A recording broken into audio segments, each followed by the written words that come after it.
Le Parti communiste chinois, PCC, vient d'entrer en Ukraine, non pas en tant que gardien de la paix, mais en tant que partenaire stratégique de la Russie, aidant à sécuriser les régions riches en minéraux, que l'ancien président américain Donald Trump a dans le viseur. Pendant ce temps, le sénateur américain J.D. Vance et le président ukrainien Volodymyr Zelensky se sont rencontrés pour la première fois.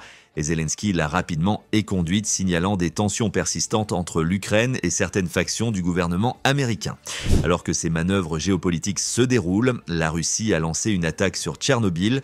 Oui, le site tristement célèbre de la catastrophe nucléaire, tandis que les autorités ukrainiennes ont appréhendé un espion russe opérant au sein de leur gouvernement. Pour comprendre pleinement les ramifications de ces développements, analysons-les en commençant par l'implication croissante de la Chine.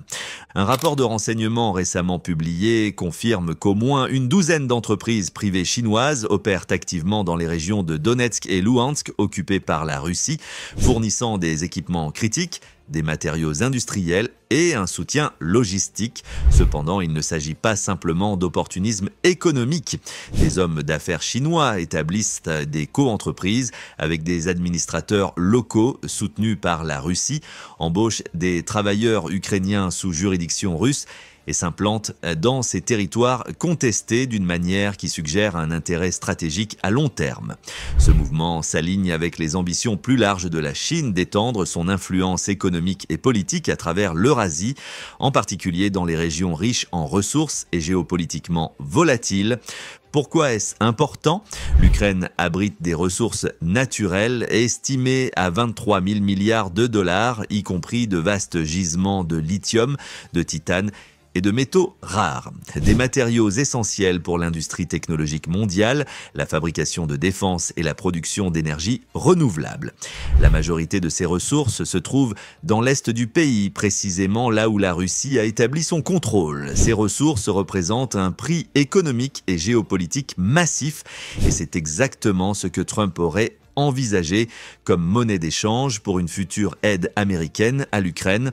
Si Trump revient au pouvoir, son administration pourrait pousser pour un accord qui échange un soutien militaire et financier contre un accès exclusif à la richesse minérale de l'Ukraine, transformant effectivement le conflit en une guerre de ressources à enjeux élevés.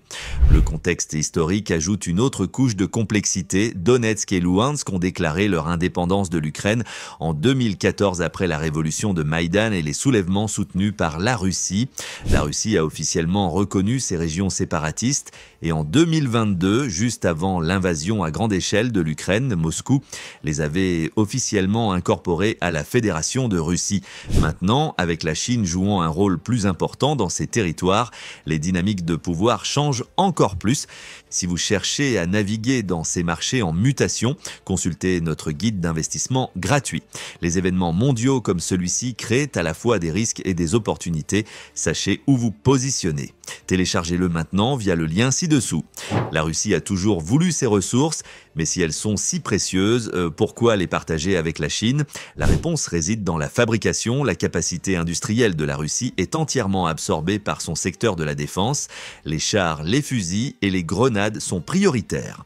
La Chine, en revanche, excelle dans la production à grande échelle. Certaines de ces mines et usines soutenues par la Chine sont déjà opérationnelles, exportant des matériaux vers la Chine, la Turquie, la Syrie et la Biélorussie. Plus de la moitié de ces exportations sont constituées de métaux, le reste couvrant les minéraux, la nourriture et les matières premières.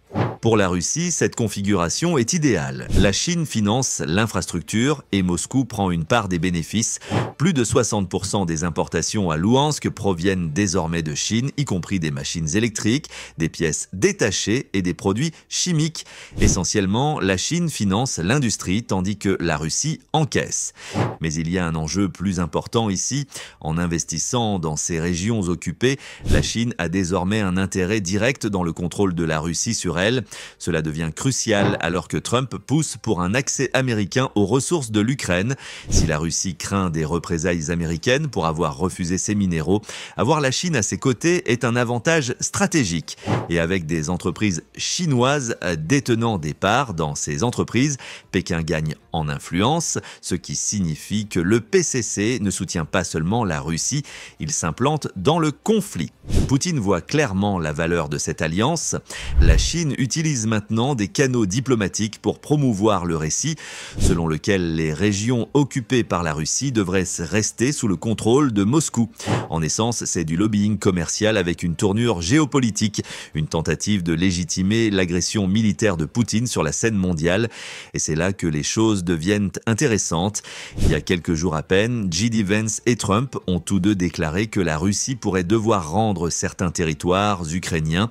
Pourtant, la Russie redouble d'efforts, exhortant les entreprises chinoises à s'étendre non seulement à Louhansk et Donetsk, occupés depuis 2014, mais aussi dans les territoires saisis après l'invasion à grande échelle de 2022. La grande question maintenant, les entreprises chinoises se conformeront-elles et comment les négociations se dérouleront-elles? Ensuite, il y a la question cruciale des métaux rares. Ces éléments alimentent tout, des iPhones aux batteries de véhicules électriques. La Chine domine le marché, produisant 60% de l'approvisionnement mondial et traitant un impressionnant 90%. C'est aussi proche d'un monopole que possible. Mais Trump a récemment affirmé que l'Ukraine possède des réserves significatives de métaux rares et a suggéré que les États-Unis devraient les sécuriser comme garantie pour leur aide financière et militaire. Il a soutenu que l'Europe ne contribue pas assez malgré le fait que l'Ukraine soit à sa porte. Cependant, la Chine convoite également les ressources de l'Ukraine. Si elle y accède, elle pourrait renforcer son emprise sur l'industrie des métaux rares. Mais voici le hic, bien que le terme monopole suscite l'alarme, la réalité est plus nuancée. Les métaux rares ne sont pas vraiment rares. Ils existent partout dans le monde. Le défi est de les traiter, une tâche que la Chine domine parce qu'elle est coûteuse et nuisible à l'environnement. De nombreux pays, liés par des lois environnementales strictes, évitent le processus. La Chine, moins contrainte par de telles préoccupations, est intervenue pour combler le vide. Pourtant, cette domination n'est pas inébranlable. Si la Chine utilise son monopole comme une arme, comme lorsqu'elle a restreint les exportations de métaux rares en réponse aux sanctions américaines sur les puces AI, d'autres nations pourraient intervenir. Si le prix est juste, quelqu'un assumera le fardeau environnemental et financier. Donc, bien que la Chine tienne les rênes pour l'instant, son contrôle n'est pas garanti, l'échiquier géopolitique évolue et les enjeux ne cessent d'augmenter. Parlons donc de la grande réunion à Munich aujourd'hui. Le président ukrainien Volodymyr Zelensky s'est entretenu avec J.D. Vance, marquant la première rencontre de haut niveau entre un responsable de Trump et Zelensky depuis l'entrée en fonction de Trump. Voici ce qu'ils ont dit juste après. Vance, nous avons eu de nombreuses bonnes conversations sur la façon dont nous pouvons avancer ensemble et il y en aura certainement d'autres dans les jours, semaines et mois à venir. Président Zelensky, merci. Zelensky, absolument, monsieur le vice-président, a tout dit. Nous sommes reconnaissants pour le soutien du président Trump. C'était notre première rencontre, mais certainement pas la dernière. Nous devons parler plus, travailler plus et planifier comment arrêter Poutine et mettre fin à la guerre. Nous voulons la paix, mais de véritables garanties de sécurité sont indispensables. Nous continuerons les discussions et nous avons hâte d'accueillir le général C en Ukraine bientôt. Merci. Puis est venue la grande question, si l'Ukraine n'est pas prête à négocier avec Poutine, quelle est la suite? Vance a répondu prudemment. Écoutez, cette réunion concerne le début de conversations nécessaires. Nous avons ici des hauts responsables, notre secrétaire d'État Marco Rubio, le général Kellogg. Il est crucial d'explorer les options pour mettre fin à ce conflit de manière responsable. C'est tout ce que je dirais pour l'instant. Mais c'est là que cela devient encore plus intéressant. Cela vient juste après l'interview de Vance avec le Wall Street Journal où il a dit que tout est sur la table lorsqu'il s'agit de traiter avec Poutine. Si la Russie refuse de négocier de bonne foi, les États-Unis augmenteront l'aide militaire et, dans un retournement majeur, envoyer des troupes américaines en Ukraine n'est pas exclu. Et puis, un autre moment de surprise, on a demandé à Zelensky s'il rencontrerait un jour Poutine. Sa réponse ? Oui, mais seulement s'il y a un plan de paix négocié déjà convenu par les deux parties. Ainsi, l'une des plus grandes conclusions de la conférence de Munich, et quelque chose que nous soupçonnions déjà, est l'implication du général Keith Kellogg. Il se rendra bientôt à Kiev et plus important encore, Vance a confirmé que Kellogg jouera un rôle majeur dans l'élaboration d'un plan de paix et c'est significatif pour quiconque soutient l'Ukraine. Kellogg a été clair, la Russie ne peut pas être digne de confiance. Il a souligné que juste un jour avant de lancer son invasion à grande échelle, le ministre russe des Affaires étrangères, Sergei Lavrov, est passé à la télévision nationale affirmant que la Russie n'avait pas l'intention d'attaquer l'Ukraine, puis le lendemain, ils ont fait exactement cela. En effet, les négociations doivent commencer avec cette réalité à l'esprit, mais la diplomatie n'est jamais simple, la politique joue toujours un rôle. Un bon exemple est l'ancien présentateur de Fox, Pete Hegseth, maintenant secrétaire à la défense des États-Unis. En 2022, alors que la Russie lançait son invasion, il avait des mots forts sur les intentions de Poutine. Quels sont les enjeux? Arrêter un autoritaire qui veut le retour de l'Union soviétique. Il veut l'Ukraine de retour, il veut Kiev de retour, et nous devons nous assurer que cela ne se transforme pas en une guerre plus large. Les États-Unis ont été trop lents à fournir à l'Ukraine ce dont elle a besoin. Plus nous tardons, plus il sera difficile de repousser Poutine. Cela va être long et sanglant, mais ce sont les enjeux. Poutine ne joue pas selon les règles. Nous l'appelons criminel de guerre, et à juste titre, mais il s'en moque. La Russie ne fait pas partie de la Cour pénale internationale, donc il ne fait face à aucune conséquence réelle. Les cessez-le-feu, pour lui, ce n'est qu'une chance de se regrouper et de recharger. Et maintenant, une faille de sécurité majeure en Ukraine, une qui aurait pu avoir de graves conséquences. Un haut responsable ukrainien, le colonel Dimitro Kirov, a été pris en train d'espionner pour la Russie. En tant que chef d'état-major du centre antiterroriste de l'Ukraine, il avait accès à des informations hautement sensibles. Les enquêteurs ukrainiens disent que le FSB russe l'a recruté en 2018 à Vienne, mais au lieu de l'utiliser immédiatement, ils l'ont gardé en sommeil, préservant sa couverture. Puis en décembre dernier, la Russie l'a réactivé. Cependant, les services de sécurité ukrainiens, SSU, le surveillaient déjà. Ils avaient infiltré ses appareils, suivi ses communications et surveillé chacun de ses mouvements.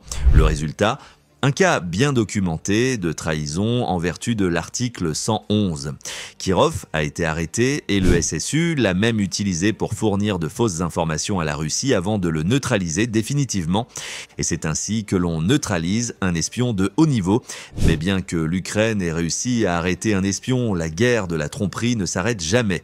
La Russie joue le long terme, plantant des actifs, manipulant les négociations et attendant le bon moment pour frapper. Et si l'histoire nous a appris quelque chose, c'est que ceux qui ne sont pas préparés souffrent le plus, que ce soit sur le champ de bataille ou dans leur propre sécurité financière. L'économie mondiale est en mutation et l'incertitude est la seule constante. Si vous ne savez pas comment protéger vos économies en ces temps volatiles, c'est le moment d'agir. Téléchargez notre guide d'investissement gratuit pour apprendre à naviguer dans l'incertitude, protéger vos finances et prendre des décisions éclairées avant qu'il ne soit trop tard. Cliquez sur le lien dans la description ou sur la carte en haut à droite de l'écran pour obtenir votre exemplaire gratuit maintenant.